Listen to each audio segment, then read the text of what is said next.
जैसा बोलते हैं ना, आपके लिए जन्नत है, बिल्कुल सही है वो हदीस अल्लाह के रसूल की। काफिर के लिए जन्नत है दुनिया, तेरे लिए वाजिद ये दुनिया जन्नत है, मैं मानता हूं। अल्लाह के रसूल की हदीस है। अगर तू कहता है कि तू इस्लाम छोड़ दिया, मतलब काफिर है, मुर्तद है, बराबर की नहीं, और डंके की चोट पे ऐलान कर रहा है, शर्म भी नहीं आती। एक तो गलती करता है, डंके की चोट पे ऐलान करता है। अल्लाह के रसूल फरमाते तेरे लिए ये दुनिया जन्नत है, हमारे लिए कैद है। आखिरत में दोजख में जब जाएगा, अंगार लगेंगी पांव पे तो ब्रेन विल बॉइल, भेजा उबलेगा। डंके की चोट पे कहते कि 4 साल से मैं खुश हूं। वाजिद भाई, वाजिद का मतलब क्या? आपका नाम क्यों नहीं बदलते आप? वाजिद का मतलब क्या? पाने वाला सर। क्या पाने वाला। पाने वाला? क्या पाया आपने? सर मैंने 4 साल पहले पाया। हाँ, अभी छोड़ दिए तो नाम तो बदलो। लोग को धोखा क्यों दे रहे? सर ये मेरी सोसाइटी से मुनासबत रखता है, लेकिन आपने मेरे सवाल का जवाब नहीं दिया सर। सरहद के उस पार के इस खास एपिसोड में आप सबको खुशामदीद, स्वागत। दोस्तों, आज के इस एपिसोड में हमारे मेहमान हैं पाकिस्तान के नौजवान वाजिद एहसास, जिन्होंने आज से कुछ हफ्ते पहले पाकिस्तान के अंदर आए इस्लाम के एक बहुत बड़े स्कॉलर जाकिर नाइक से लाहौर की बादशाही मस्जिद में खड़े होकर सवाल पूछा, ये जानते हुए कि इनके आसपास सैकड़ों मुसलमान हैं। इन्हें इस बात का बिल्कुल भी खौफ नहीं था। बड़ी बहादुरी के साथ इन्होंने अपना सवाल जाकिर नाइक के सामने रखा और जाकिर नाइक साहब ने भी इनके जो सवाल का जवाब दिया वो भी बेहद दिलचस्प था। तो इससे पहले कि मैं वाजिद एहसास साहब का इस प्रोग्राम में वेलकम करूं, सबसे पहले आए देखते हैं कि इन्होंने जाकिर नाइक से क्या सवाल पूछा। जी, मेरा नाम वाजिद एहसास है और मैं एक तालिब इल्म हूँ। डॉक्टर साहब से मेरा यह सवाल है कि मैं पिछले 4 साल से रिलीजन को प्रैक्टिस नहीं कर रहा। मैं एक रिलीजियस पर्सन हूँ और मेरे तमाम मामलात अच्छे चल रहे हैं। यानी मैं एक तालिब इल्म के तौर पर एक अच्छा तालिब इल्म भी हूँ, एक बेटे के तौर पर एक अच्छा बेटा भी हूँ। दोस्तों के में जो मेरा एक मुआशरे में किरदार है या दोस्तों में है वो भी बहुत अच्छा है और मेरे तमाम मामलात भी ठीक हैं। मैं किसी से कुछ लेता हूँ तो वक्त पर वापस करता हूँ। जब मेरे मामलात ठीक हैं तो मुझे क्यों मजहबी होना चाहिए? एक ये और ये है कि मुझे एथीस्ट होने का या इरिलीजियस पर्सन होने का क्या नुकसान है जो एक रिलीजियस पर्सन को नहीं है और उसको फायदा है? ये मेरा क्वेश्चन है जाकिर साहब से। और मैं ये कहूंगा कि वो कोई मेटाफिजिकल आंसर ना दें, ऐसा कोई रैशनल आंसर दें जिसका अकल से और जिसकी अप्रोच रैशनल हो। Thank you very much. आपका नाम क्या है? वाजिद एहसास। तो दोस्तों, ये था वाजिद एहसास का सवाल। बड़ा एक नॉर्मल सा सवाल है। चाहिए तो ये था कि जाकिर नाइक साहब इनके सवाल का ठीक उसी अंदाज में जवाब देते जैसे शायद वो अपने बेटे को देते हों। हमारे जो बड़े हैं, ये उन सबको समझना होगा कि आज की नौजवान नस्ल, फिर वो चाहे किसी भी मजहब के अंदर मानने वाले हों, उनके जहन में बहुत सारे सवाल हैं। वो इस इंटरनेट की दुनिया से जुड़े हैं, मॉडर्न एजुकेशन का भी उनके ऊपर एक बहुत बड़ा असर है। तो जाहिर सी बात है उनके जहन में बहुत सारे सवाल भी होंगे। तो बेहतर होता जाकिर नाइक साहब भी उन सवालों के अक्ल और दलील के की जो बुनियाद पे जवाब देते, ना कि एक नौजवान के पीछे हाथ धो के पड़ गए जिस तरह से उन्होंने जवाब दिए। तो मैं चाहूंगा कि आज के प्रोग्राम के हवाले से हम वाजिद एहसास साहब से बात करें, जानने की कोशिश करें उनकी जर्नी के बारे में, not as an atheist but as a critical thinker. ज्यादातर पाकिस्तानियों के नजदीक वाजिद एहसास एक इस्लाम को ना मानने वाला शख्स है। मेरी नजर में वाजिद एहसास एक क्रिटिकल थिंकर है जिनके जहन में बहुत सारे सवाल हैं और अपने उन्हीं सवालों को लेकर अपने एक मासूमाना अंदाज के अंदर वो लाहौर की बादशाही मस्जिद में खड़े थे। हर सवाल पे जाकिर नाइक साहब चिढ़ते चले गए और इनके चेहरे पे सिर्फ एक मुस्कान थी। इन्होंने बार बार कहा, जाकिर नाइक साहब मेरा ये सवाल नहीं है, मैं आपसे कुछ और पूछना चाहता हूं। उन्होंने सवाल का जवाब तो नहीं दिया, हाँ जो कहा वो हम सब ने देखा। तो आए दोस्तों, प्रोग्राम में वेलकम करते हैं वाजिद एहसास साहब को। Thank you so much for joining Wajid साहब।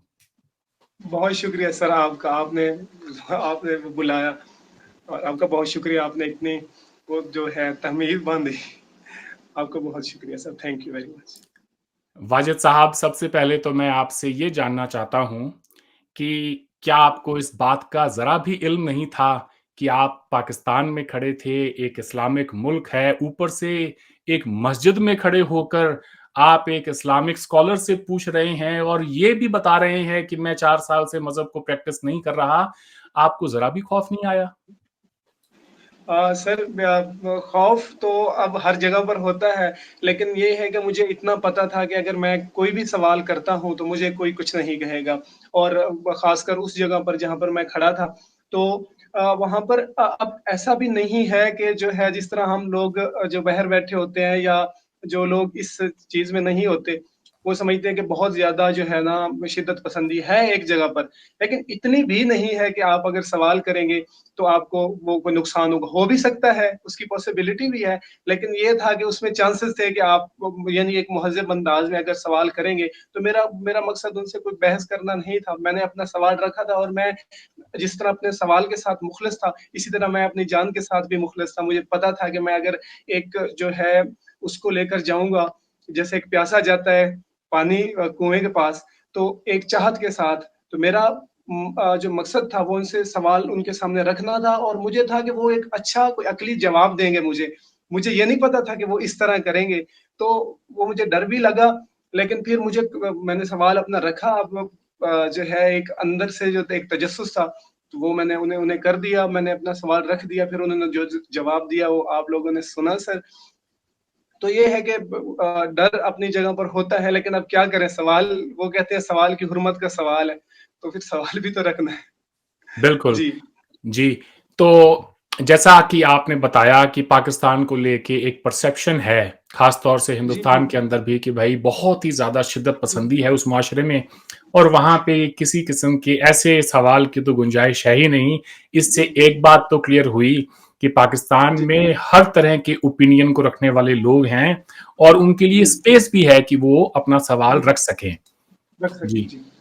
जी, तो जी। अब ये बताएं, जब आपने जाकिर नाइक साहब से ये सवाल पूछा तो उनका जो जवाब था, वहां तो आपको जी। इतना मौका नहीं मिला कि आप जी। उनके जवाब में कोई काउंटर कोई क्वेश्चन पूछ सकते। जी, आपने जी, बार जी। बार कहा कि सर मेरा ये सवाल नहीं है, मैं जो पूछना नहीं, चाह जी, रहा जी। हूं आपसे वो कुछ जी, और है। उन्होंने जी, कहा कि उन्होंने तो आपको हिटलर के साथ कंपेयर कर दिया। जी, जी, जी, जी। ठीक है। उन्होंने ये भी कह दिया कि इस दुनिया के अंदर बहुत सारी चीजें हैं जो लॉजिक पर आप अगर आप क्वेश्चन करेंगे तो फिर आपको समझ में नहीं आएगी। तो अक्ल और दलील जिसकी गुंजाइश शायद आज ऐसे लोगों के नजदीक है ही नहीं। तो कैसा महसूस कर रहे थे आप जब जाकिर नाइक साहब आपको बार बार उलझाने की कोशिश कर रहे थे, इधर उधर की बात कर रहे थे? जी। सर मैं बस मुझे ये पता था कि डॉक्टर जाकिर नाइक साहब जो हैं, अगर वो एक, क्योंकि इस सवाल का जो जवाब था वो बहुत ही यानी मुनासिब था, थोड़ा-सा जवाब बनता था, वो उलझन में चले गए। तो अब मुझे पता था कि जाकिर नाइक साहब अब ऐसा करने की कोशिश करेंगे, लेकिन मुझे इतना नहीं पता था कि वो मुझे मेरे ऊपर कोई फतवा लगा देंगे या मुझे मुझे ये कहेंगे आपको शर्म नहीं आती, आप इस्लामी मुल्क में खड़े होकर कहते हो कि मैं रिलीजन प्रैक्टिस नहीं कर रहा, और जैसे मुझे उन्होंने मुर्तद कह दिया। और फिर मुझे एक शिकवा मीडिया से भी है, हमारे जो नेशनल मीडिया है, उन्होंने अपनी टीआरपी के लिए, मिलियन व्यूज के लिए, तो उन्होंने भी लिख दिया कि जाकिर नाइक का मुर्तद से तकरार हो गया। हालांकि मुर्तद मैं एक नॉन प्रैक्टिसिंग, मैंने कहा रिलीजियस पर्सन हूँ। मैंने ये नहीं कहा कि मैं किसी को बुरा भला कहता हूँ या किसी के मैं खिलाफ आ गया हूँ या मेरा वो मुझे। अब आप उनकी चालाकी देखें, वो मुझसे पूछ रहे हैं कि आपने अब इस रास्ते पर कितने लोगों को लगाया, यानी वो ये पूछ कर कि मैं कहूँ मैं तो और लोगों को लगा रहा हूँ, फिर वो कहते कि ये तो जी देखो गैर मजहबियत की वो तबलीग कर रहा है। मैं जानना चाहता हूं कि कितने लोग को आपने सही रास्ते पे लेके आया आपके 4 साल में? कितने लोग आपको मानते? बोलिए मुझे वाजिद भाई, किधर है वाजिद भाई? जी जी सर। हाँ, कितने लोग आपको मानते 4 साल में? 5,000, 10,000, कितने लोग मानने लगे आपको? सर मुझे इससे कोई फर्क नहीं पड़ता, ना मेरी बराबर। पर्सनल लाइफ पर, ना मेरी जो है एक इज्तमाही जो मेरी ज़िंदगी है मुआशरे में, कि मेरे ऊपर कितने लोग मानते हैं या मुझे कितने लोग अच्छा समझते हैं। ये है कि जो एक ज़ाब्ता सेट किया हुआ है सोसाइटी की जानिब से, और एक अकल के जो तकाजे हैं, यानी एक अकलियत का तकाजा है कि मेरा मुआशरे में एक अच्छे इंसान का कैसे रोल हो सकता है, और या मेरा इंडिविजुअल का एक मुआशरे में अच्छा रोल कैसे हो सकता है, तो उस तरह मेरा एक अच्छा रोल है। मैं आपसे ये कहता हूं कि कोई एक ऐसा रैशनल कोई अप्रोच हो, रैशनल एविडेंस हो, रैशनल आंसर हो, जिसकी वजह से मुझे रिलीजन को प्रैक्टिस करना चाहिए, जो मैं नहीं कर रहा। आपको पता है, और जो भी लोग फ्री थिंकर्स हैं, जिनकी अप्रोच हमेशा ह्यूमनिस्टिक रहती है, उन्हें पता है कि बस जो बंदा जो है इस रास्ते पर आता है वो खुद आता है, वो कोई किसी को ला नहीं सकता। हम किसी को कायल नहीं कर सकते कि आप ये कर लो। लेकिन वो ये था कि डॉक्टर जाकिर नाइक साहब जो थे वो मुझे उलझाने की कोशिश कर रहे थे, मुख्तलिफ अब मिसालें दे रहे थे, जैसे हिटलर की मिसाल दी। तो आप देखें कि एक दो ये इसे हम इंटेलेक्चुअल फेलेसी कहेंगे कि उन्होंने एक ऐसी जगह पर एक ऐसी मिसाल फिट करने की कोशिश की, हिटलर के काम से या एक चोर के काम से दूसरों को नुकसान होता है, और जी अरविंद भाई आप हैं, आप अपने कमरे में बैठकर जिस भी मजहब को प्रैक्टिस करते हैं, मुझे क्या नुकसान है इसका? तो ये मिसाल उस जगह पर आ ही नहीं सकती जहां पर उन्होंने फिट करने की कोशिश की, और वो हम वेडिंग कर रहे थे इधर से लेकर उधर, और फिर जब कुछ नहीं बना मैंने उन्हें कहा, फिर मुझे कहते कि आप मेरी ये देखो कि why we believe in God, या गॉड एग्जिस्ट करता है या नहीं। हालांकि सवाल जो था उसकी नोयत और थी, खुदा है या नहीं है, ये एक अलग बहस है। और इस पे मैं कहता हूं कि सकरात से लेकर सोक्रेटिस से लेकर आज तक जितने भी फिलोसफर हैं, वो सारे मिलकर बैठ जाएं तो वो किसी एक नतीजे पर नहीं पहुंच सकते कि खुदा है या नहीं है। तो ये एक फिलोसफिकल बहस है। लेकिन मेरा सवाल उस तरह का नहीं था। मैंने उन्हें ये नहीं कहा हाँ एक बंदा है वो खुदा को मानता है, वो नमाज नहीं पढ़ता। कई लोग हैं वो कहते हैं कि हम अल्लाह को तो मानते हैं लेकिन हम नमाज रोजा इस तरफ नहीं जाते। तो कोई ना कोई है बनाने वाला, या जो रिलीजियस कॉन्सेप्ट है खुदा का, लोग कुछ हैं जो उसको मानते हैं और कुछ हैं जो उसको नहीं मानते, और उनका जो एक खुदा का कॉन्सेप्ट है वो अलग है। तो जाकिर नाइक साहब को सबसे पहले मुझे जो लगा, उन्हें मेरे सवाल की समझ ही नहीं आई कि मैं कहना क्या चाह रहा हूं। मैंने अपनी सारी बातें क्लियर कर दी। तो दूसरी बात यह है कि जाकिर नहीं, उन्होंने नाइक आपके सवाल को रिपीट किया था। उनकी ये आदत है, मैं उनको बड़े सालों से जानता हूँ, वॉच कर रहा हूँ। देखें, उन्होंने आपके सवाल को रिपीट भी किया, वो सवाल समझ गए थे, लेकिन उनके पास, जैसा कि आपने कहा कि मुझे कोई मेटाफिजिकल आंसर ना दें, कोई ऐसा जवाब दें जो रैशनल हो, ठीक है, जो कि अकल के पैमाने पे खरा उतरता हो।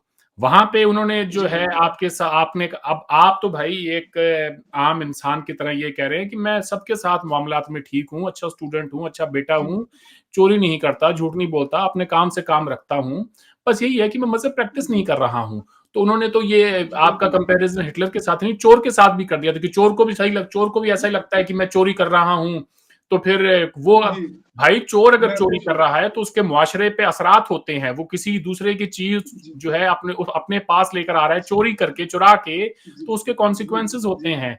वो मुल्क के कानून को भी तोड़ रहा है। बल्कि इन कंपैरिजन अगर आप अपने घर में बैठे हों और किसी को नुकसान नहीं पहुंचा रहे, तो कोई कंपैरिजन बनता नहीं है चोर के साथ में या हिटलर के साथ में। जी, क्या कहेंगे इस पे आप? जी बिल्कुल सर, ऐसा ही है। और इसमें अगर डॉक्टर जाकिर नाइक साहब ने थोड़ा सा फलसफा पढ़ा होता तो उन्हें पता होता कि कैसे एक मिसाल के एक जब हम एक अमल के मुकाबले में दूसरा अमल लाते हैं तो उसकी नोयत कैसे होनी चाहिए। यानी उन्होंने जो मिसाल दी, इसमें आप 80% जो पाकिस्तानी हैं हमारे, जो मैट्रिक FA जिन्होंने किया हुआ है, वो तो समझ जाएंगे कि देखें डॉक्टर जाकिर नाइक साहब ने थोड़ी सी, मतलब डॉक्टर जाकिर नाइक साहब ने उनका मुंह बंद कर दिया है। लेकिन अगर आप थोड़ी सी अकल इस्तेमाल करेंगे तो आपको सारी बातें क्लियर हो जाएंगी कि डॉक्टर जाकिर नाइक साहब क्या कह रहे थे। और फिर ये भी था कि डॉक्टर जाकिर नाइक साहब जो थे वो मेरे ख्याल में मलेशिया में बैठकर वो ये देखते हैं हर रोज के पाकिस्तान में अब ये हो गया है, पाकिस्तान में अब ये हो गया है। तो वो थोड़ी मीडिया भी हमारा बहुत हाइप क्रिएट करता है। ये अब मैंने अपने वाकये के बाद देखा है कि वो बातें जो मैंने की ही नहीं थी उन्होंने वो भी बना ली।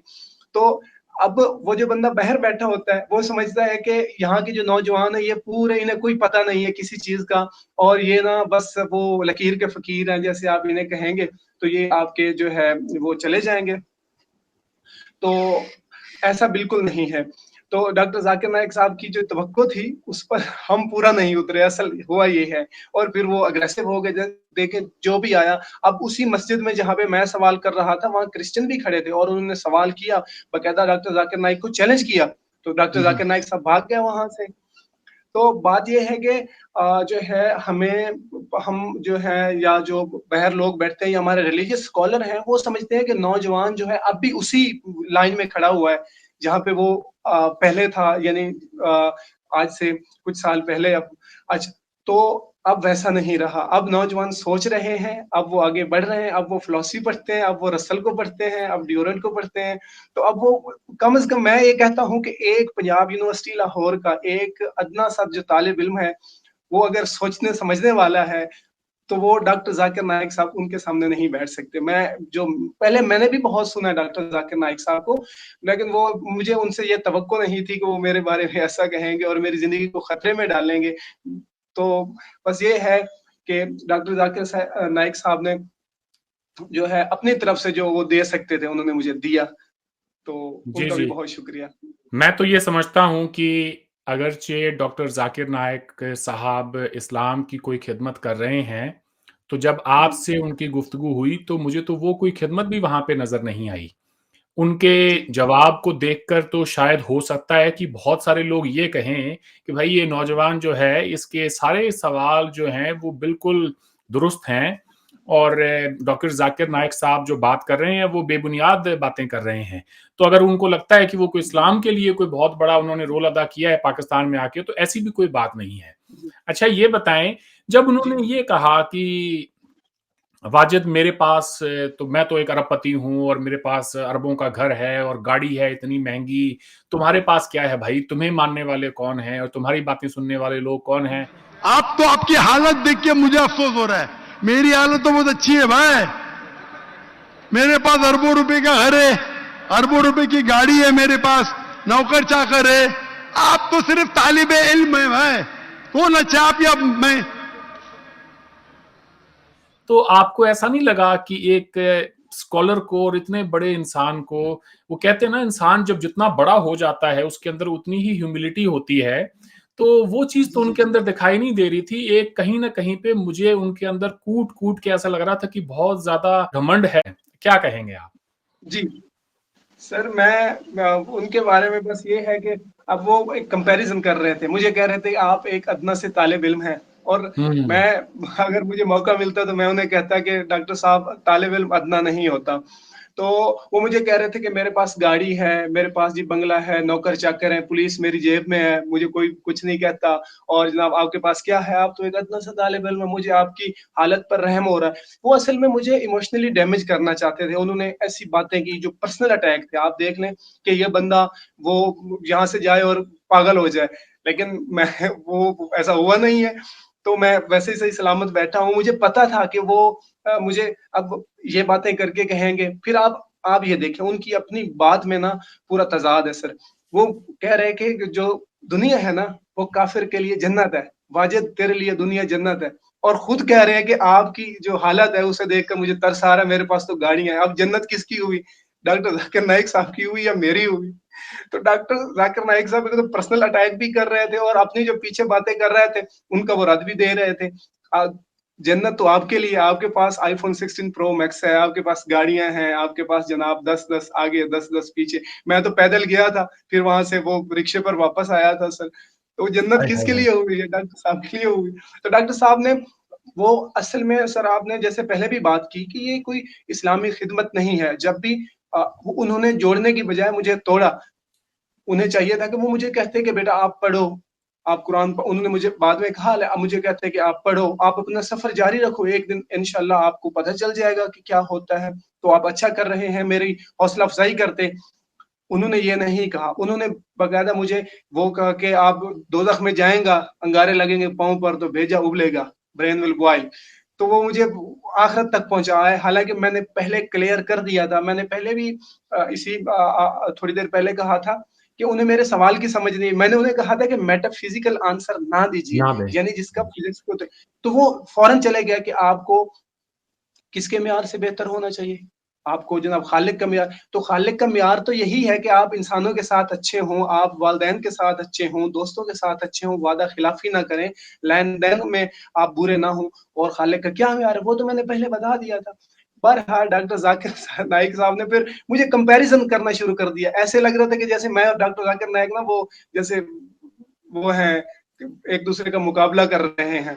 हालाँकि मेरी हैसियत बिल्कुल उनके उन जैसी नहीं है, और ना मेरी, मैं सारी ज़िंदगी भी पैसा कमाऊँ, तो मेरी उन जैसी हैसियत नहीं बन सकती। फिर भी उन्होंने एक मसखरे का जो फेज़ था वो ज़्यादा पेश किया, और एक जो रिलीजियस स्कॉलर का वो बहुत कम था, वो बहुत कम था। जहाँ पर भी वो गए उन्होंने कंट्रोवर्सी छेड़ दी कि ये होता है, ऐसा होता है, फलाँ होता है, ढिमका। अब वो दुनिया नहीं रही जहाँ पे आप आपने माइंड को सेट किया हुआ है, आप उससे बाहर निकले। आप देखें कि अब 2024 है, और अब लोग वो नहीं सोचते जो आज से 20 साल, 30 या 40-50 या आज से 1000 साल पहले सोचते थे। जी, जी, बिल्कुल आप ठीक कह रहे हैं।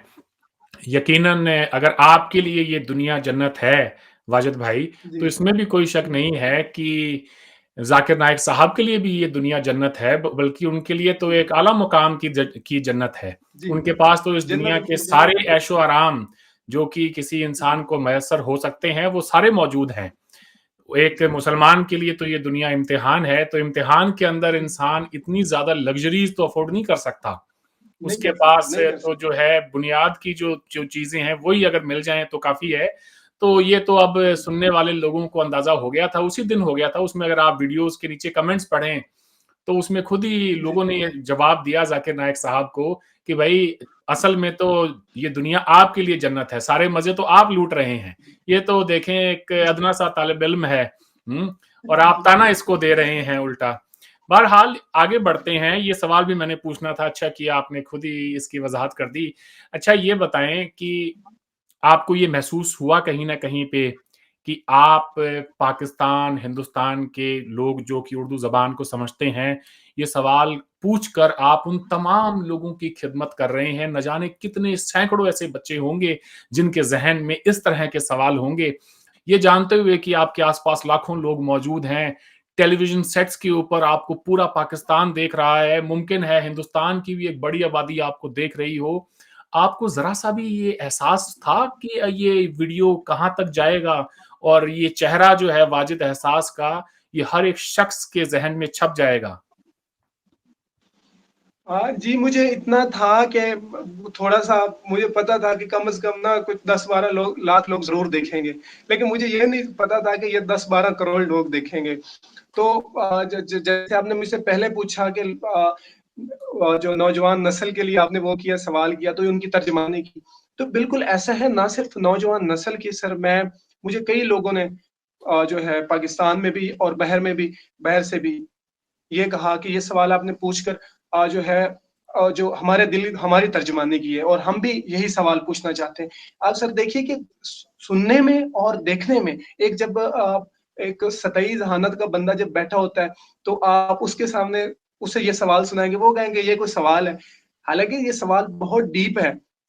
सुनने में आपको लगेगा कि ये सवाल कुछ नहीं है, यानी ये कोई सवाल है, इससे बेहतर सवाल पूछा जा सकता था, लेकिन मैं समझता हूँ कि इससे बेहतर आप क्या पूछ लेते। वही डॉक्टर ज़ाकिर नाइक साहब फिर जैसे खुदा कहाँ है, क्यों है, ये है, ये इससे अब आगे हम निकल आए। अब हम हुँ। आगे जो जिन चीज़ों को अकल की वो जो कसवट्टी है उस पर परखा जा सकता है, अकल के ज़ाविये पर, उन पर आ जाएँ। तो जहाँ तक नौजवान लोगों का है, तो ये मैं नहीं सोचता सर। आप मैं कहता हूँ कि यूनिवर्सिटी से निकलने वाला एक पंजाब यूनिवर्सिटी है, गवर्नमेंट कॉलेज है या कोई और है, वहाँ से निकलने वाला हर नौजवान ये सोचता है। और लेकिन फिर ये है कि हम सवाल नहीं कर सकते, हमें घर से प्रेशर होता है, हमें ये होता है कि आपने जॉब करनी है और आपने सवाल नहीं करना। लेकिन फिर भी पाकिस्तान में मैं समझता हूँ कि वो स्पेस है जहाँ पे आप सवाल कर सकते हैं। आप आज भी कर सकते हैं, और बिल्कुल। ऐसे लोग भी हैं जो बैठे हुए ऊपर, जो साहिब इक़्तिदार हैं, ऐसे लोग भी हैं जो आपको इसमें हेल्प भी करेंगे। यानी अगर आपने सवाल किया है, मैंने जैसे सवाल किया, मुझे कोई मुश्किल हो, तो बहुत से लोग हैं जो मुझे पूछते हैं कि आपको कोई मुश्किल हुई, लेकिन मैं इस चीज़ को व वाज़ेह कर दूँ कि मुझे बिल्कुल भी कोई मुश्किल नहीं हुई। किसी मज़हबी स्कॉलर ने मुझे कुछ नहीं कहा, ना मेरे खिलाफ कोई प्रोपेगेंडा किया, जैसे लोग तवक्को कर रहे थे कि ये अब 1 दिन में गया, ये अब इसकी वो होगा, ये यानी आप समझ रहे हैं उसको। तो जी, ऐसा जी। बिल्कुल नहीं हुआ। मुझे जितना भी रिस्पॉन्स मिला, वो यूथ की तरफ से मिला या जो सीनियर सिटीज़न हैं उनकी तरफ से, तो पॉज़िटिव मिला। और इवन के जो यानी एक रिलीजियस तबका है, उन्होंने भी इस चीज़ को माना, इस चीज़ को तस्लीम किया कि वाजिद का सवाल वैलिड था और डॉक्टर ज़ाकिर नाइक साहब ने उसका जवाब नहीं दिया। और फिर उन्होंने एक अच्छे अंदाज़ में, बेहतरीन अंदाज़ में, दावत के अंदाज़ में, तबलीग के अंदाज़ में सवाल को एड्रेस करने की कोशिश की। और फिर उन्होंने, वो कोशिश कर सकते हैं, तो मेरे तक एक पहुँचाया। सही है। तो जी, बाकी जी, ये जो है कि अब नौजवानों में से मुझे कई प यूनिवर्सिटी में लोग मिलते हैं, तो किसी नौजवान ने ये नहीं कहा कि आपने गलत किया या ये किया। वो कहते हैं आपने अच्छा किया है, सवाल होना चाहिए। जी। बेशक, बेशक। पाकिस्तान का एक चेहरा वो है जिसे हम आए रोज़ मीडिया के ज़रिए देखते हैं, जिसमें इंतहा पसंदी इतनी ज़्यादा है कि लोग ये समझते हैं कि पाकिस्तान के अंदर रह के इस तरह की बात करने की कोई गुंजाइश ही नहीं है। पाकिस्तान का एक दूसरा चेहरा भी है, वाजिद एहसास जैसे लोग। हुकूमत से आपकी क्या जी। तवक्को है कि वो आपके मुल्क में साइंटिफिक टेम्पर को प्रमोट करने के लिए क्या कुछ करे? सर, जहाँ तक मैं समझता हूँ, पाकिस्तान में जो सबसे बड़ा इश्यू है वो अदम बर्दाश्त का है। यानी हमारे यहाँ हम बर्दाश्त नहीं करते। हम इशारे पे खड़े होंगे, तो वो पीछे से कोई आके ना किसी की बाइक का थोड़ा-सा टायर टच कर जाएगा, किसी की गाड़ी को या किसी की बाइक को, तो वो गालियाँ देने लग जाएगा। यानी हम बहुत अग्रेसिव हैं और हम अमल कर लेते हैं और सोचते उसके बाद हैं। तो सर, मैं ये समझता हूँ कि पाकिस्तान को साइंटिफिक बुनियादों पर अस्तवार करने से पहले हमें कुछ चीज़ें करनी चाहिए। हमें एक तो मॉडर्न एजुकेशन जो है, उसे प्रमोट करना चाहिए और हमें ज़्यादा से ज़्यादा लोगों को यूनिवर्सिटी आने आने का मौका देना चाहिए कि ये चीज़ देखने में बड़ी बुनियादी लगती है कि एक बंदा यूनिवर्सिटी में पढ़ गया, और कई पढ़ के जाते हैं। लेकिन मैं समझता हूँ कि जैसा पाकिस्तान की यूनिवर्सिटीज़ में कोर्स ऑफ़र किया जाता है, ये बंदे के ज़हन के दरीचे खोल देता है अगर बंदा पढ़े तो। हुँ, तो मैं ये समझता हूँ कि सबसे पहले हमें जो अदम बर्दाश्त है, वो एजुकेशन के थ्रू ख़त्म करनी चाहिए, और वो ख़त्म भी एजुकेशन के थ्रू ही हो सकती है। उसके बाद ये है कि साइंस साइंस की जो तरवीज है वो पाकिस्तान में बहुत कम है। यानी हम, अगर हमारे डॉक्टर परवेज़ हूद भाई साहब हैं, तो वो अगर कोई साइंटिफिक बात करते हैं, उनका एक इदारा है ब्लैक होल, वहाँ पर, तो उनके खिलाफ भी साजिश शुरू हो जाती है। यानी एक तबका फिर भी मौजूद है जो ये नहीं चाहता कि आप, यानी अब भी वो चाहते हैं कि जो ज़मीन है वो समझते हैं कि साकिन है और सूरज इसके गिर्द घूम रहा है। और अगर डॉक्टर परवेज़ हूद भाई या कोई भी बंदा ऐसी बात करेगा, तो वो जो है, वो वो गुस्ताखी कर रहा है या इस तरह का कोई वो जो है अमल कर रहा है। तो मैं ये समझता हूँ कि हुकूमत को चाहिए कि और हमें ये जो काम है पाकिस्तान को स्टेबल करने के लिए, यानी एक जो है एक्सट्रीमिज़्म को कम करने का, ये सालों की गेम है। ये नहीं हो सकता कि एक हुकूमत आई है और 5 साल में वो सारा कुछ सीधा करके चली जाए, ऐसा कभी भी नहीं होगा। ये कुछ 20, 25, 30 साल की जद्दोजहद होगी। उसके बाद जो है पाकिस्तान जो है इस जो है एक स्टेज पर आएगा, जहाँ पर आपको मुकम्मल आज़ादी इज़हार राय होगी और जो है मुकम्मल हम एक-दूसरे के साथ मोहब्बत के साथ रहेंगे। यानी हम एक-दूसरे के साथ नफ़रत नहीं करेंगे। यानी अगर हम उन लोगों में नहीं खड़े जो लोगों के साथ नफ़रत करते हैं, तो हमें अगर हम उन लोगों के साथ नहीं खड़े जो लोगों के साथ मोहब्बत करते हैं, तो हमें उन लोगों के साथ भी फिर खड़ा नहीं होना होगा कि जो लोगों से नफ़रत करते हैं। तो सही। बस इतना है कि हम पुरुम्मीद हैं। ये है कि पुरुम्मीद है कि एक दिन जो है एक और वाजिद एहसास जैसे कई नौजवान आएँगे, जो और सवाल रखेंगे, और ये सवालों बिल्कुल, से ही, इसका जो हल है वो सवालों से ही निकलेगा इंशाअल्लाह। सही। चलें आगे बढ़ते हैं। मैं आपसे ये जानना चाहता हूँ कि इस तेज़ी से बदलती हुई दुनिया के अंदर पाकिस्तान के नौजवान खुद को कहाँ खड़ा पाते हैं? सर, ये सवाल बहुत मुश्किल है, हुँ, क्योंकि हुँ। पाकिस्तान की जो इस वक़्त जो सूरत-ए-हाल है, तो ज़्यादातर नौजवान जो है सर, वो समझते हैं वो अपने अंदर ही मायूस हैं। उसकी कई वजूहात हो सकती हैं। एक तो हमारी सोसाइटी का मसला है कि हम ये समझते हैं कि सारे काम जो है ना रिश्वत के साथ होते हैं, और अगर हमें हमारे पास ना मटेरियल होगा तो सारे काम होंगे। और नौजवान जो है वो होप नहीं लाते, यानी ट्राई नहीं करते, और खुद को जो है उस लेवल का एक एक होता है कि मैं ये समझता हूँ कि हमें कम से कम, मुझे एक ग्रेजुएट नौजवान को कभी भी ये नहीं सोचना चाहिए कि सारे काम जो हैं वो रिश्वत के साथ होंगे, या पाकिस्तान में सिर्फ चलती भी यही चीज़ है। तो हमें होपफुल होना चाहिए कि हम अगर मेहनत करेंगे, और कई लोग हमारे इर्द-गिर्द हैं जिन्होंने मेहनत की और वो बदलती दुनिया के साथ बदले, उन्होंने अपनी क्लास भी बदली। वो यानी उनकी जो मिडल क्लास थी, लोअर मिडल थी, वो फिर थोड़ा ऊपर आ गए। तो हमें ये है कि हमारे हमारे मुआशरे में हमारे अंदर एक वो चीज़ इंजेक्ट कर दी जाती है कि आपका कोई भी काम होगा। मैंने बड़े-बड़े लोग देखे हैं, पढ़े-लिखे, जो बहुत ब्रिलियंट स्टूडेंट थे, लेकिन जब उनके ज़हन में ये आ गया कि सारे काम जो हैं एक रिश्वत के साथ होंगे, या आपको कोई आपका वज़ीर, मुशीर, आपका चच्चा, ताया होगा, तो आपको तभी जॉब मिलेगी। तो ये सोचकर वो लोग बैठ गए, और आज तक वो घर में बस हैं, बस वो वही खेतों में काम करते हैं या मज़दूरियाँ करते हैं। तो मैं ये समझता हूँ कि पाकिस्तानी नौजवान को ये सोचना चाहिए कि वो मेहनत से कुछ भी कर सकता है। जो और हमें सही। सिर्फ़ और सिर्फ़ मेहनत पर यकीन करना चाहिए, क्योंकि पैसे तो हमारे पास वैसे नहीं है। एक मिसाल, मैं अपनी मिसाल लूँ, तो मैं कहूँ कि पाकिस्तान में सारे काम रिश्वत के साथ होते हैं। तो दूसरा ये है कि मैं कहता हूँ कि पाकिस्तान में मेहनत के साथ भी हो सकता है, और कई लोग हैं जो आज सीएसएस करके आज जिन्होंने अपनी क्लास चेंज कर ली है। तो ये है कि हमें जो है उस लेवल पर पाकिस्तानी नौजवान को अपने सबसे पहले अपने माइंड को इस उस तरह का बनाना चाहिए जो रहती दुनिया, जो बकिया दुनिया के साथ कम्पीट कर सके। हम पहले ही होपफुल नहीं होते। जब आप होपफुल नहीं होते, तो आप ये कहते हैं कि आपने सीएसएस तो कर नहीं सकना, लिहाज़ा आप दुकान पर बैठ जाएँ। भाई, आप कोशिश तो कर लें। करना हुँ। तो वैसे ही, बैठना तो वैसे दुकान पर है। तो आप एक बार जो है, यानी मैं सीएसएस की मिसाल दे रहा हूँ, मेरा मतलब कुछ भी हो सकता है। नहीं, यही है देखें जी, फर्स्ट प्रेफ़रेंस जो है वो यही है कि सीएसएस का एग्ज़ाम हो, जैसे इंडिया के अंदर यूपीएससी के एग्ज़ाम होते हैं सिविल जी, जी, जी, सर्विसेज़ जी, के, मैं जी, कि जी एक सिविल जी, जी। सर्विस ऑफ़िसर बन जाऊँ, उसके बाद लाइफ़ सेट है। उसके बियॉन्ड हम कुछ देखते नहीं हैं। वाजिद, बहुत ही मासूमाना से मेरे सवाल हैं। मेरे लिए इस प्रोग्राम के ज़रिए एक मैसेज देना मैंने भी है कि जी एक पाकिस्तानी नौजवान कैसे सोचता है, ठीक है? जी, जी। तो ये बताएँ, जब वेस्ट के अंदर ख़ुसूसन अमेरिका के अंदर जब आप देखते हैं कि इतनी ज़्यादा डेवलपमेंट हो रही है, साइंटिफ़िक जो है अचीवमेंट्स हो रही हैं, हर रोज़ कुछ ना कुछ नया ऐसा सुनने को मिलता है, तो कैसा महसूस करते हो? और क्या उन बातों को जाके अपने घरवालों के साथ में या दोस्तों के साथ या मुआशरे में कहीं पर भी बैठ के कोई उसके ऊपर डिस्कशन होती है? जैसे मैं आपको बताऊँ, मेरी मदर जो हैं वो एक रूरल बैकग्राउंड से आती हैं। आज से कोई 2 साल पहले जब जेम्स वेब टेलीस्कोप की पिक्चर्स आईं, तो मैं जी वो पिक्चर्स लेके अपनी माँ के पास गया, मैंने उनको दिखाई वो तमाम तस्वीर और उनसे कहा कि देखें माँ, आप कहती थीं कि भगवान यहाँ है, तो देखें ये ऐस इतनी इस ये जो पूरा यूनिवर्स है इसके अंदर billions and billions of years की पुरानी गैलेक्सीज़ हैं, ये उन सब की पिक्चर्स हैं जो पहली बार शायद हम इंसानों को देखने को मिल रही हैं, तो उन्हें बड़ी हैरानी हुई ये सब देख के ना, एक बार तो उनका सर चकरा गया कि बेटा तुम क्या कह रहे हो? क्या ये सच है?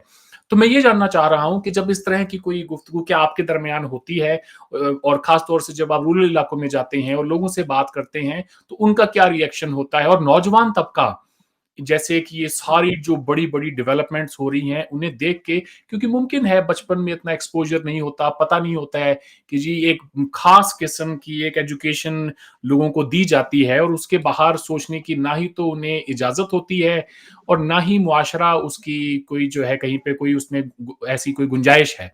तो आप बताएँ, आपके साथ ऐसा कुछ हुआ? जी, सर, बिल्कुल होता है। यानी अब हमारा भी दिल करता है कि पाकिस्तान का भी कोई ऐसा मिशन हो, जैसे आपने नासा की बात की। तो सर, लेकिन ये है कि वो जैसे कहते हैं कि हज़ारों ख्वाहिशें ऐसी कि हर ख्वाहिश पे दम निकले। बहुत निकले मेरे अरमां, लेकिन फिर भी कम निकले। तो ये है कि ये ख्वाहिश हमारी भी होती है कि जो है हमारा कंट्री भी, हमारा मुल्क भी, आप ये देखें कि कौन चाहता है कि वो एक यानी गोरे के मुल्क में जाके उसकी तारीफ़ें करे। भाई, हमारा अपना मुल्क है, यहाँ पे हम इसी को बेहतर करने की कोशिश करें तो सर बिल्कुल होता है। और मैं अपनी वालदा को ये बताता रहता हूँ, तो मेरी वालदा ज़िंदा हयात हैं, तो मैं उनसे बहुत मोहब्बत भी करता हूँ। मैं उन्हें बताता रहता हूँ कि मतलब ये दुनिया कितनी बड़ी है और जो है इसमें जो है एक रेत का ज़रा होगा अगर पूरे सहरा में, तो ये उसमें ये हमारी ज़मीन की इतनी हैसियत है और उसमें फिर हम रहकर हम एक-दूसरे के साथ वो नफ़रत करते हैं, हम एक दूसरे को कत्ल करते हैं, हालाँकि हमारी हैसियत बहुत कम है। पिछले दिनों भी एक तस्वीर आई हुई थी। तो ये बातें बिल्कुल हम करते रहते हैं और नौजवान भी करते रहते हैं। और फिर ये है कि हमारे यहाँ एक बहुत जो है अरविंद भाई कॉन्सेप्ट पाया जाता है कि ये कहते हैं कि हम अगर ऐसी कोई साइंटिफिक बात करते हैं, तो वो कहते हैं जी ये बस जी अल्लाह के राज़ हैं, कौन जानता है, इसमें तो पढ़ना ही नहीं चाहिए। ये तो जी जो है बंदा गुमराह हो जाता है, तो इसमें आपको नहीं सोचना चाहिए कि ज़मीन की हैसियत क्या है, आपको ये नहीं सोचना चाहिए। ये हमारे लोगों का है। लेकिन वो जो है नौजवान हैं, वो ये समझते हैं कि जो है पाकिस्तान जो है वो एक दिन उस नहज पर आएगा जहाँ पर वो दूसरों को देखेंगे तो उनके अंदर भी ये होगा कि हमारा मुल्क भी चलो आगे जा रहा है जब। तो मेरी ये है इस पे राय कि हमें होपफुल रहना चाहिए। तो सर अब बातें सिर्फ 2 ही हैं, या तो हम होपलेस हो जाएँ या होपफुल हो जाएँ। तो मैं ये समझता हूँ कि एज़ अ नौजवान मुझे होपफुल रहना चाहिए कि एक दिन वाक़ई हम उस जगह पर आ जाएँगे जहाँ पर हम दूसरी दुनिया से कम्पीट कर सकेंगे। कम्पीट का ये नहीं है कि हम उनसे लड़ सकेंगे या वो कर सकेंगे, उनके साथ खड़े हो सकेंगे। यानी वो अब बहुत ऊपर है, हम बहुत नीचे हैं, इस बात को तस्लीम करना चाहिए। और हमारे जो अ, बड़े साहिब इक़्तिदार लोग हैं, वो भी तस्लीम करते हैं। तो हमें सबसे पहले होपफुल होना पड़ेगा और हम होपफुल हैं कि पाकिस्तान एक दिन उस जो है स्टेज पर आएगा जहाँ पर वो दूसरी दुनिया से कम्पीट कर सकेगा। जी। बहुत खूब। आपकी इन्हीं पुरुम्मीद बातों को मैं चाहूँगा कि आपके हुक्मरान भी सुनें। अच्छा, हिंदुस्तान में इस प्रोग्राम को ज़्यादातर लोग देखेंगे, तो आजकल हमारे यहाँ पे सोशल मीडिया पे ऐसी आवाज़ें बहुत ज़्यादा हैं जो कि पाकिस्तान से नफ़रत की बात करती हैं, और हो भी क्यों जी। ना, उनके पास ये बहुत सारी दलील होती है जी उसको बैक करने के जी, लिए। जी। मेरे जैसे लोग या आप जैसे कोई बात भी करें कि भई हमारे दरमियान कोई मुफ़ाहमत हो, कोई सुलह की बात हो, तो फिर लोग कहते हैं देखो अभी पिछले ही हफ़्ते कोई एक टेररिस्ट अटैक हुआ है और हमारे इतने जवान मारे गए या इतने सिविलियंस का कत्ल हो गया और ये वो। मैं ये कहता हूँ कि उसके बावजूद हमें ये उम्मीद नहीं छोड़नी चाहिए कि जी, हमें जी, हमें जी, जी। हमारे ताल्लुकात बेहतर करें। तो आप हिंदुस्तान के नौजवानों को क्या कहेंगे जो कि आजकल बेइंतहा नफ़रत का इज़हार करते हैं सोशल मीडिया पे? जी, मैं जो है अपने हिंदुस्तानी भाइयों को सबसे पहले तो सलाम करूँगा। उसके बाद मैं ये कहूँगा कि उन्हें ये पता होना चाहिए कि हम सब पाकिस्तानी जो हैं उनसे नफ़रत नहीं करते। और मेरे अंदर होप होती जब भी मैं ज़्यादातर पंजाबी फ़िल्में देखता हूँ, तो वो उनमें खेत दिखाते हैं या वो जो एक रूरल लाइफ़ है, तो मेरे अंदर मेरी मेरी बचपन से ये ख़्वाहिश है कि मैं हिंदुस्तान जाऊँ और मैं ख़ासकर देहात में जाऊँ और फिर दिल्ली जाऊँ। और ये है कि मुझे ऐसा लगता है कि पाकिस्तान जो अ, हिंदुस्तानी नौजवान है, शायद वो ये समझता हो हमसे नफ़रत करते हुए कि हम भी उससे नफ़रत करते हैं। लेकिन मैं अरविंद भाई, मैं लाखों नहीं बल्कि करोड़ों पाकिस्तानियों के बिहाफ़ पर ये कह रहा हूँ, नौजवानों के बिहाफ़ पर जो मेरे एज फेलो हैं, मैं बड़े वसूख के साथ कहता हूँ वो हिंदुस्तान से नफ़रत नहीं करते और वो हमेशा एक कोशिश करते हैं कि कोई ऐसी स्ट्रैटेजी बनाई जाए जिससे जो है हम हिंदुस्तान से डायरेक्ट तिजारत भी कर सकें और हम आ जा भी सकें। तो कभी-कभी हम इधर हमारा पीसी ढाबा है, तो वहाँ पर बैठकर ये डिस्कस करते हैं कि कोई ऐसी ट्रेन हो कि हम लाहौर से चढ़ें, कल चंडीगढ़ पहुँच जाएँ और वहाँ पंजाब यूनिवर्सिटी घूम आएँ, फिर वापस आ जाएँ। तो लो हम कहते हैं कि यार एक दिन होगा कि हम ऐसा करेंगे। तो मेरा उन नौजवानों के लिए ये है मोहब्बत भरा पैगाम कि वो हमसे नफ़रत ना करें, हम उनसे बहुत ज़्यादा मोहब्बत करते हैं। और बिल्कुल उनका जो एग्रेशन है, माज़ी में ऐसा रहा है, कुछ ऐसी चीज़ें रही हैं जिन पर मैं बात नहीं करना चाहता, ना मुझे उस चीज़ में पढ़ने की ज़रूरत है जिसकी वजह से वो हमसे नफ़रत अपना फ़र्ज़ समझते हैं। लेकिन अब चीज़ें चेंज हो रही हैं, अब जो है। और मैं दूसरी बात ये कहूँगा कि सारे पाकिस्तानियों का ऐसा नहीं है। वो लोग जो ला इल्म है कई चीज़ों से, वो समझते हैं कि हिंदुस्तान हमारा वो है, दुश्मन है और ये है और वो है, लेकिन नौजवान नहीं समझता। मैं 95% नौजवान जो यूनिवर्सिटी से फ़ारिग-उत-तहसील हैं, उनके बिहाफ़ पे कहता हूँ कि वो हिंदुस्तान से नफ़रत नहीं करते और वो चाहते हैं कि हिंदुस्तान के साथ हमारी तिजारत भी हो। हम प्याज़ जो है वो वाघा बॉर्डर से मँगवाएँ, ना कि दुबई से मँगवाएँ। और हम ये भी चाहते हैं कि और हमारे नौजवान ये भी जो है, जब हम वाघा बॉर्डर पे जाते हैं, तो हमारी बड़ी ख्वाहिश होती है जब वो झंडा देखते हैं, एक तरफ से हिंदुस्तान का होता है, एक तरफ से पाकिस्तान का, तो हम कहते हैं कि हम बाइक पे ना सीधे आगे हो जाएँ। तो एक बहुत बड़ी क्यूरियोसिटी होती है सर। तो बाकी मेरा पैगाम उनके लिए यही है मोहब्बत का कि आप हमसे भी, यानी हमसे जो भी गलतियाँ हुई हमें क्षमा करें और आप भी हम हमारे लिए अच्छे-अच्छे रखें। यानी हम नौजवान हैं आजकल को हमने ही बड़े होकर इस कुछ न कुछ करना है।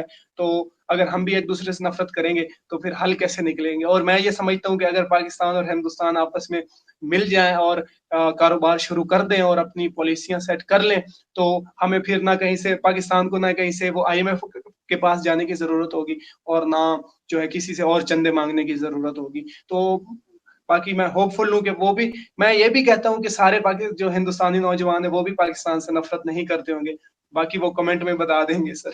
जी, वाजिद भाई आप बिल्कुल ठीक कह रहे हैं। हमारे यहाँ हिंदुस्तान में एक सोच है कि पाकिस्तान एक मोनोलिथिक किस्म की सोसाइटी है, जहाँ पर कोई डाइवर्सिटी ऑफ ओपिनियन है ही नहीं। एक ही किस्म के लोग हैं और उनकी एक ही किस्म की सोच है, ना सिर्फ़ हिंदुस्तान को लेके, अपने मज़हब को लेके, बल्कि दुनिया को लेके भी वो एक ही किस्म की राय रखते हैं। और मैं उनसे अक्सर जी, यही कहता हूँ कि भाई जितना डाइवर्स ओपिनियन आपकी सोसाइटी में मौजूद है, उतना ही पाकिस्तान में भी मौजूद है। आपके जी, यहाँ पे अगर कोई ऐसे नफ़रत को बेचने वाले लोग हैं, तो उस पार भी हैं। अमन की ख़्वाहिश रखने वाले लोग भी वहाँ पे एक बहुत बड़ी तादाद है, एक बड़ी कॉन्स्टिट्यूएंसी है। तो मेरी जी, तो बिल्कुल। कोशिश यही होती है कि अपने प्रोग्राम्स के ज़रिए मैं उन लोगों को, हिंदुस्तान के लोगों को जाके दिखाऊँ कि भाई जो अमन की ख़्वाहिश रखते हों, जो तरक्की जिनकी सोच में हो, जो कि इस दुनिया के साथ कदम से कदम मिलाकर आगे चलना चाहते हैं। अच्छा वाजिद भाई 1-2 सवाल और आपसे हैं बड़े छोटे-छोटे से। जी। पाकिस्तान के नौजवानों को इस वक़्त सबसे बड़े उनके जो इश्यूज़ हैं, कोर इश्यूज़ जो आपको लगता है कि हुकूमत को एड्रेस करने की ज़रूरत है, तो ज़रा उनकी तरफ भी निशानदेही करें। हो सकता है हमारा ये प्रोग्राम हुक्मरानों तक भी पहुँच जाए। जी, मेरा सबसे जो पहला है, पहला तो मैं एजुकेशन के बारे में ही कहूँगा कि जो है हुकूमत कुछ ऐसी पॉलिसियाँ बनाए, जिससे ज़्यादा से ज़्यादा लोगों को एजुकेट किया जा सके, नौजवानों को और ख़ासकर ख़वातीन को। मैं यहाँ पे ख़वातीन को नहीं बोलूँगा, क्योंकि नौजवान तो किसी न किसी तरह से जो है एजुकेशन हासिल करने के लिए लाहौर आ जाता है। लेकिन हमारी जो बहनें हैं, ख़वातीन हैं, जो लड़कियाँ हैं, वो नहीं आ सकती और उसमें सर मसला ये है कि हम ये समझते हैं कि हमारी जो बेटी है, हमारे इलाके के लोग ये समझते हैं कि वो अगर यहाँ से तालीम हासिल करने जाएगी, तो वो ज़रूर किसी गलत एक्टिविटी में हो जाएगी, इन्वॉल्व हो जाएगी और वो इससे प्रेफ़र करते हैं कि बजाए इसके कि इसे हम लाहौर तालीम हासिल करने के लिए भेजें, हम इसे घर में ही वो जो है ना जानवरों को चारा डालने के लिए और फिर जनाब वाला 2-3 साल उससे चारा डलवाते हैं और फिर जनाब उसकी शादी कर देते हैं और फिर वो बेचारी जाती है, तो वहाँ पर भी सारा सिस्टम यही शुरू हो जाता है, यानी सुबह उसने उठना, जानवरों के लिए चारा काटना और फिर 6-6 बच्चे कर लेने और फिर आपको पता है कि कितनी तंग तंग ज़िंदगी होती है उनकी, उन्हें बेसिक चीज़ें नहीं मिलती, इवन के जो है टूथब्रश है, उसके बाद जी ये अब कुछ शैम्पूज़ वग़ैरह हैं, कुछ साबुन है, उन्हें वो भी नहीं मिलता। तो उनके वालिदैन की एक ही गलती, यानी अपनी बच्ची को तालीम हासिल ना करवाने की, उसे सारी ज़िंदगी ज़लील करती है। और वालिदैन भी वो जैसे इसी घमंड में रहते हैं कि हमने इज़्ज़त बचा ली है। तो सबसे पहले हुकूमत को कुछ ऐसा बनाना चाहिए कि अ, आगाही मुहिम शुरू करनी चाहिए और ख़ासकर हमारे इलाकों में, जहाँ ये समझा जाता है कि औरत के साथ जो है, औरत अगर खुद मुख्तियार होगी, तो वो एक ही काम करेगी, वो यानी गलत चीज़ों की तरफ माइल हो जाएगी। तो ये सोच हमें बदलनी चाहिए और उसमें कोई इंडिविजुअल नहीं कर सकता, वो हुकूमत ही कर सकती है। कुछ ऐसी जो है टीमें बनाए और जो लोगों को और ख़ासकर औरतों को और भी उन्हें बताया कि आप अपनी बेटियों के लिए क्या कर सकती हैं, या अब आपने तो ज़िंदगी गुज़ार ली है, वो घरों में जाएँ। तो इसके बाद जो है उनकी एजुकेशन के लिए, क्योंकि हमारे यहाँ जो इलाके हैं वो अपनी बच्चियों को अब लाहौर में अफ़ोर्ड नहीं कर सकते। अगर कोई पढ़ाना भी चाहे, तो मैं ये समझता हूँ कि जिस तरह अब फ़ीसें चली गई हैं, एक-एक सेमेस्टर की फ़ीस लाखों में है, तो सर वो पब्लिक सेक्टर यूनिवर्सिटी में भी अफ़ोर्ड नहीं कर सकते। और ऐसे लोग हैं जो मैं जानता हूँ, मेरे अपने क्लास फ़ेलो थे और लड़कियाँ थीं, जो इस वजह से नहीं आगे आ सके कि जिनके पास जो सरमाया नहीं था। और हुकूमत को ये चाहिए कि नीड बेस्ड, अब ये होता है स्कॉलरशिप्स होती हैं, लेकिन वो कभी मैंने नहीं देखा किसी मुस्तहिक को मिल रही हो। तो ये है कि मैं ये समझता हूँ कि हुकूमत को ख़ासकर नौजवानों में, जो लड़कियाँ नौजवान हैं, जो हमारी यानी बहनें अभी इंटर में या मैट्रिक में, उन पर फ़ोकस करना चाहिए। क्योंकि हम नौजवान तो आगे आ गए हैं, तकरीबन कुछ हद तक ये हम चीज़ों से आशना हैं, लेकिन हमारी जो बहनें हैं, वो बहुत पीछे रह गई हैं। तो हमें हुकूमत को सबसे पहले उन लड़कियों के बारे में सोचना चाहिए, जो किसी भी वजह से तालीम हासिल नहीं कर रही, वो चाहे डोमेस्टिक कोई रीज़न है या कोई यानी आपको कोई कैपिटल रीज़न है। जी, और दूसरी ये बात मैं कहूँगा कि हुकूमत जो है वो नौजवानों के लिए रोज़गार के मौके फ़राहम करे।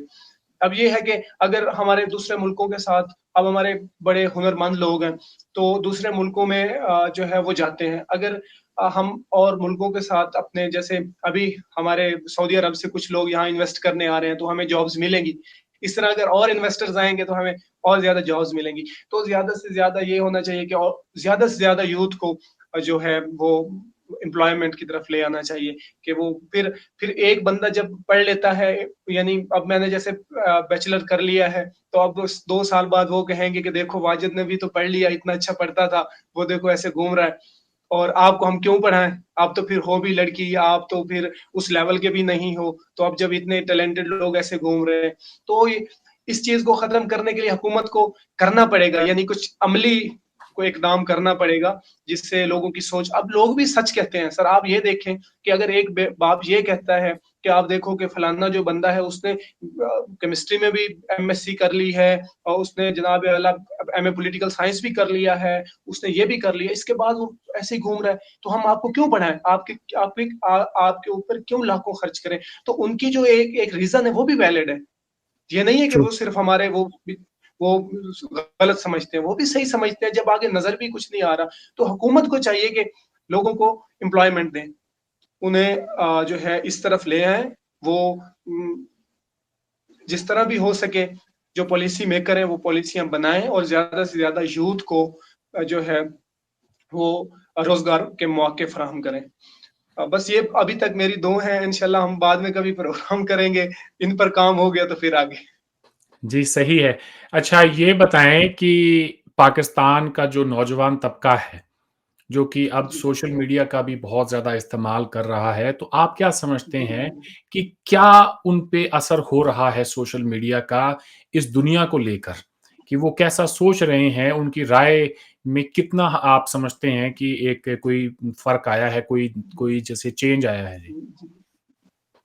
सर, सोशल मीडिया ख़ासकर जो है फ़ेसबुक, ये नौजवानों में बहुत ज़्यादा चेंजिंग ला रही है, और ख़ासकर सोचने में। मैं ऐसे बड़े एक्सट्रीमिस्ट जो थे हमारे लोग, जो बड़ी तंज़ीमों के साथ वाबस्ता रहे, और आजकल वो इतने लिबरल हो गए हैं, यानी इतने अपने उनके ज़हन के दरीचे खुल गए हैं कि वो यानी जो नॉर्मल चीज़ें हैं, उन्हें नॉर्मल ही समझते हैं। तो ये है कि फ़ेसबुक ने बहुत ज़्यादा कलीदी किरदार अदा किया, इवन कि मेरी ज़िंदगी में भी। मैं ये हुँ, हुँ। समझता हूँ कि मुझे इस जो है रास्ते पर, सोचने समझने वाले रास्ते पर, किताबें पढ़ने वाले रास्ते पर अगर कोई चीज़ लाई है, तो वो फ़ेसबुक है। तो मुझे मेरे अंदर क्यूरियोसिटी जो पैदा हुई है, सवाल करने की जो जुर्अत आई है, वो फ़ेसबुक की वजह से आई है। और जो नौजवान अब फ़ेसबुक यूज़ कर रहे हैं, और जो अपने लोगों तक महदूद नहीं है। कर तो बहुत से लोग रहे हैं, नौजवान रहे हैं, लेकिन वो ज़्यादातर महदूद रहते हैं, यानी अपनी अपनी ज़ात के 5-7 लोग ऐड कर लिए, फिर उसपे स्टेटस लगाए, तो वो फिर लाइक एक-दूसरे को माशाअल्लाह लिख दिया। तो जो इससे बाहर हैं, यानी जो उस चीज़ों को पढ़ते हैं, ये नहीं समझते कि ये फलाना जो है, जो वसीम अल्ताफ़ साहब हैं या अरशद महमूद साहब हैं, ये उन उन उनको गलत कहे बगैर, यानी उनका ओपिनियन लेते हैं, समझते हैं, वो नौजवान वाक़या ही बदल रहे हैं, और कई सैकड़ों नौजवान हैं। मैंने भी पहली दफ़ा वसीम अल्ताफ़ साहब की पोस्ट पढ़ी थी, तो मुझे लगा कि मुझे ये किताब पढ़नी चाहिए। तो उसके बाद मैंने पढ़ी, तो फिर मैं एक एक स्टैंड पर आ गया कि वाक़ई ऐसी चीज़ें होती हैं, और फिर मुझे ऐसा-ऐसा चीज़ों की समझ आने लग गई। तो ये है कि फ़ेसबुक ख़ासकर इंटरनेट के ज़माने में नौजवानों की सोच को बेहतर करने में कलीदी किरदार अदा कर रहा है। लेकिन फ़ेसबुक को लेकर बहुत सी, आपको पता है, पाकिस्तान में जो है कई लोग हैं जो फ़ेसबुक की ज़द में आकर, यानी यहाँ पे वो ब्लास्फेमी के उसमें जंगल में फँस गए और आज तक हैं। पूरा इसमें जो है एक बिज़नेस चलाया जाता है। कुछ लोग हैं जो इसी प्लेटफ़ॉर्म को यूज़ करके एक बिज़नेस चलाते हैं, जिसे हम ब्लास्फेमी बिज़नेस कहते हैं, जिसमें 4000 यूथ है जो वो ट्रैप हो चुकी है पाकिस्तान की। 4000 लोग हैं जो उस ट्रैप का निशाना बन चुके हैं, और वो जो है, वो जो लोग हैं, वो लोगों को यानी ऐसे ऐसे लोग जो जिन्होंने कभी कुछ नहीं कहा, इवन के वो बंदा, लोगों की एक, मैं यहाँ क्लियर कर दूं कि मिसपरसेप्शन होती है, मिसअंडरस्टैंडिंग होती है कि जो लिबरल होते हैं वो गुस्ताख होते हैं। हम्म ऐसा हम्म नहीं होता।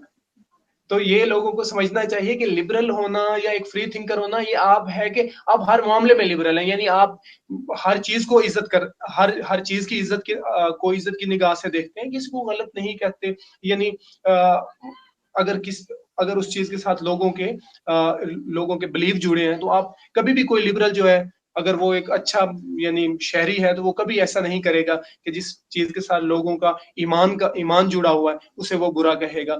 तो लोग हमारे समझते हैं कि जो लिबरल होंगे वही गलत करेंगे, और फिर एक पूरा यानी एक सेटअप है जिसके तहत लोगों को फंसा लिया जाता है। इस पर बहुत रिपोर्ट्स हैं हमारे, एक फैक्ट फोकस पे रिपोर्ट पड़ी हुई है, और पाकिस्तान में ऐसे लोग कर रहे हैं जिन्होंने यूथ को इसी प्लेटफॉर्म, यानी सोशल मीडिया की आप बात कर रहे थे, सोशल मीडिया से फंसाया, और फिर या तो उनसे पैसे ले लिए, या फिर उन्हें वो पकड़े गए, और आज तक वो वही वही है। तो मैं ये चाहता हूँ कि हुकूमत को इस पर भी सोचना चाहिए।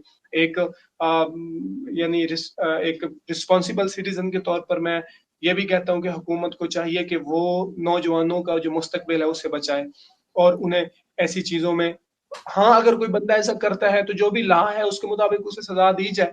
लेकिन अगर, मैं ये समझता हूँ कि 99% ऐसे लोग हैं इस चीज में जो कुछ भी नहीं करते, और वो सिर्फ और सिर्फ जैसे है कि सुनी सुनाई पे, और जैसे डॉक्टर जाकिर नाइक ने मुझे वो मेरे खिलाफ कुछ बातें बोल दी, तो अब लोग ना सोचे ना समझे मुझे आके पकड़ लें कि ये गुस्ताख भी है। नहीं, सवाल करने वाला गुस्ताख नहीं होता, ये लोगों को समझना चाहिए। और मेरे इलाके में भी ऐसे ही हैं, लोग कहते हैं कि जो है वो ये कर दिया, वो ये करता है, वो करता है। मैं उस चीजों को नाम नहीं ले रहा, आप समझ रहे हैं। लेकिन ये है कि अ, इसका मतलब ये नहीं होता, मैं बस यही कहूंगा कि सवाल करने का जी मतलब कभी भी ये नहीं होता कि आप जो है गुस्ताख भी हैं, आप चीजों को, यानी वो चीजों को नहीं मानते। मैं जो है, हो सकता है कि मेरा ईमान जाकिर नाइक से ज्यादा मजबूत हो, बिल्कुल, ये इसमें कोई पॉसिबिलिटी शक है। नहीं है जी। नौजवान बच्चों के ज़हन में ये सवाल आएँगे और बड़ों को इनके जवाब देने होंगे। आगे बढ़ते हैं जनाब, 1-2 सवाल और हैं मेरे ज़हन में। अच्छा ये बताएँ कि पाकिस्तान की एक इमेज को ठीक करने के लिए हम देख रहे हैं सोशल मीडिया पे, यूट्यूब पे ऐसे बहुत सारे व्लॉगर्स हैं जो पाकिस्तान विज़िट कर रहे हैं। हिंदुस्तान से भी इस वक़्त जब हम ये प्रोग्राम रिकॉर्ड कर रहे हैं तो 2-3 व्लॉगर्स ऐसे हैं जिनको मैं जानता हूँ। तो पाकिस्तान का जो नौजवान तबका है, जी। पाकिस्तान की एक अच्छी इमेज दुनिया में जाए, उसको प्रमोट करने के लिए कोई कल्चरल एक्सचेंज हो, sports, tourism, you name it, उसके लिए उसमें क्या किरदार अदा कर सकता है? सर, पाकिस्तानी नौजवान अदा कर सकता है, बहुत मौसर किरदार अदा कर सकता है। लेकिन हालात जो ऐसे हैं कि पाकिस्तानी नौजवान वो ये सोचता ही नहीं है कि वो पाकिस्तान का इमेज दुनिया के सामने बेहतर करे। ये हमारे हालात ऐसे हैं कि हमें पहले बुनियादी चीज़ों को बेहतर करना होगा, उसके बाद ये सवाल उसके बाद ही आएगा, या हम इस क्वेश्चन को उसके बाद एड्रेस कर सकेंगे कि मैं बतौर पाकिस्तानी पाकिस्तान की इमेज को कैसे देखता हूँ, जबकि मैं खुद अपनी एग्जिस्टेंस के लिए स्ट्रगल कर रहा हूँ, मैं सर्वाइवल के लिए स्ट्रगल कर रहा हूँ। सबसे पहले मैंने अपनी सर्वाइवल के लिए स्ट्रगल करनी है। जब मैं ये समझ लूंगा कि मैं सिक्योर हूँ, तो उसके बाद ही मैं, यानी एक नौजवान ये वो सोचेगा कि पाकिस्तान को हम पाकिस्तान की इमेज को लोगों के सामने कैसा ले आए, या अपने कल्चर को। और ये भी बड़े दुख के साथ कहूंगा कि हम कल्चर से भी बहुत दूर हो गए हैं। और ये पंजाब, खासकर पंजाब वाले और वो पंजाबी फ़िल्में हैं जिन्होंने अभी तक उस चीज़ को बरकरार रखा है, उन्होंने कोशिश की है और वाक़ई वो उस कोशिश में कामयाब भी हुए कि अपने कल्चर को उन्होंने प्रमोट किया है। और सबसे बड़ा किरदार उन्हीं लोगों का है, हिंदुस्तान के पंजाब वालों का उनका शुक्रिया भी हम करेंगे और ये कि उन्होंने पंजाब की जो आइडेंटिटी है, उसको दोबारा से जो है उभारा है। लेकिन जहाँ तक हमारे नौजवानों की बात है, तो हमारा नौजवान अभी सर्वाइवल की जंग लड़ रहा है। अभी वो ये नहीं सोचता कि पाकिस्तान को बाहर कैसे देखा जाता है, वो ये देखता है कि मुझे अपने घर में कैसे देखा जाता है। जब हम्म। आपको अपने घर में ही यानी मुझे मेरा भाई, मेरी वालदा मुझे कबूल ना करे, तो मैं कैसे सोचूँगा कि पाकिस्तान को मैं हिंदुस्तान का नौजवान कैसे देखे या अमेरिका में एक नौजवान कैसे देखे। लेकिन एक बात मैं कहूँगा कि पाकिस्तानी नौजवान ज़हीन भी है, यानी अगर वो क्रिटिक है, तो वो अमेरिका के नौजवान अगर वो भी 20 का है, वो पाकिस्तानी नौजवान या हिंदुस्तानी नौजवान मैं समझता हूँ कि वो उससे ज़्यादा कैलिबर का बंदा होगा। इंटेलेक्चुअली भी अगर वो जो है किसी भी मामले में आ जाए, तो मैं ये समझता हूँ कि ये लोग वो इकबाल कहते हैं कि ज़रा नम हो तो ये मिट्टी बहुत ज़रख़ेज़ है साकी। तो वाक़ई ये जो मिट्टी की जिसकी बात कर गए थे इकबाल साहब, तो ये वाक़ई बहुत ज़रख़ेज़ है और हमें जो है अपने अपने लिए हुकूमत को चाहिए कि वो लोगों का ये मसला हल कर दे कि वो अपने बारे में ना सोचे, फिर वो मुल्क के बारे में सोचेंगे। जी, जी। बिल्कुल आप ठीक कह रहे हैं। मेरी ये ख़्वाहिश होगी कि इस प्रोग्राम के ज़रिए आपका ये जो मैसेज है, ये ना सिर्फ़ पाकिस्तान और हिंदुस्तान की आवाम तक पहुँचाऊँ, बल्कि आपके जो हुक्मरान तबका है, उस तक भी आपकी एक जी, बात पहुँचे कि आज जी, पाकिस्तान का नौजवान अगर मायूस-कुन है, जी, तो उसके पीछे क्या जी, वजूहात हैं। ये क्या बात हुक्मरानों है! को सोचना होगा कि वो कैसे वो तमाम मौक़े जो हैं, वो आपके मुआशरे में पैदा करें, जिससे कि नौजवानों की ज़िंदगी जो है वो थोड़ी आसान हो, उनके लिए रोज़गार के मौके जी, आएँ, उनके लिए एजुकेशन के नए-नए जो है दरवाज़े खुलें और जैसा आपने कहा कि जी, ज़्यादा से ज़्यादा बच्चियाँ जो हैं, उनको भी तालीम याफ़्ता बनाएँ। तो हुकूमत के सामने जी, यकीनन बहुत सारे चैलेंजेज़ हैं, उसके साथ-साथ मैं आखिर में ये भी कहूँगा वालिदैन को ख़ास तौर से कि आज की नौजवान नस्ल जो है, उसे जो एक्सपोज़र मिला है, मुमकिन है कि आप जब बच्चे रहे हों, आपको वो एक्सपोज़र ना मिला हो। तो जी, आज का बिल्कुल। नौजवान सोशल मीडिया से जुड़ा हुआ है, इंटरनेट से जुड़ा हुआ है, मॉडर्न एजुकेशन उसको मिल रही है, उसके ज़हन में बहुत सारे सवाल आएँगे। खुदा को लेकर भी, उसके तसव्वुर को लेकर भी अगर अगर खुदा के होने की 100 दलील है, तो मुमकिन है कि खुदा के ना होने की आपको कोई 1000 दलील दे दे। तो ऐसी भी कोई जो है चिढ़ने वाली बात नहीं कि अगले इंसान के ऊपर आप जो हैं जी फ़तवे लगाना शुरू कर दें। उसकी ज़िंदगी जो है, वो दाँव पे आप लगा दें। बेहतर होगा कि आप इन तमाम बच्चों के ज़हन में जो सवाल हैं, उनके जो भी जवाब हैं, उन्हें तलाश करें। इन्हें मुतमईन करने की कोशिश करें, इन्हें अक्ल और दलाइल की बुनियाद पर आप जवाब दें, ना कि कोई मेटाफ़िज़िकल जवाब देने की कोशिश करें कि जो कि सुनकर और सामने वाला कहे कि यार ये तो कोई बात ना हुई, ये बात तो हमारे मज़हबी पेशवा हैं, वो भी करते हैं। तो वालिदैन को एक बहुत बड़ा उनके ऊपर एक ज़िम्मेदारी आयत होती है कि वो एक इम्पोर्टेंट रोल अदा करें। हिंदुस्तान के लोगों को मैं ये कहूँगा कि पाकिस्तान के अंदर वाजिद एहसास जैसे नौजवान भी हैं। खुदारा आप इनकी तरफ देखें और इनके हालात को देखें, इनके जज़्बात को समझने की कोशिश करें। इनकी जो सफ़रिंग है, उसको देखने की कोशिश करें। इन इन बच्चों का मुस्तकबिल तभी अच्छा होगा, जब हमारी तरफ से भी एक अच्छी सोच का मुज़ाहरा किया जाएगा। जब हमारी तरफ से भी ये देखा जाएगा कि ये नौजवान जो सरहद पार बैठे हैं, ये हमारे अपने भाई हैं। हमारा ये फ़र्ज़ बनता है कि हम इनको अपने साथ में लेकर चलें। अगर ये आज किसी भी चीज़ को लेके परेशान हैं, तो यकीन मानें वो दिन दूर नहीं कि एक दिन इनकी परेशानी भी हमारी परेशानी बन जाएगी। आखिर में यही मेरा पैगाम है कि वाजिद एहसास जैसे नौजवान पाकिस्तान के अंदर हैं, आप इनकी तरफ देखें और कोई ऐसा दिन आए कि जब इन बच्चों की तमाम जो उम्मीदें हैं अपनी हुकूमत से लेके, अपने मुआशरे से लेके वो पूरी हों। तो वाजिद आज आपने जॉइन किया प्रोग्राम में, आपका बहुत-बहुत शुक्रिया। मैं चाहूँगा कि आपसे ये गुफ्तगू का सिलसिला आगे भी जारी रहे। खुदा हाफ़िज़। बहुत शुक्रिया।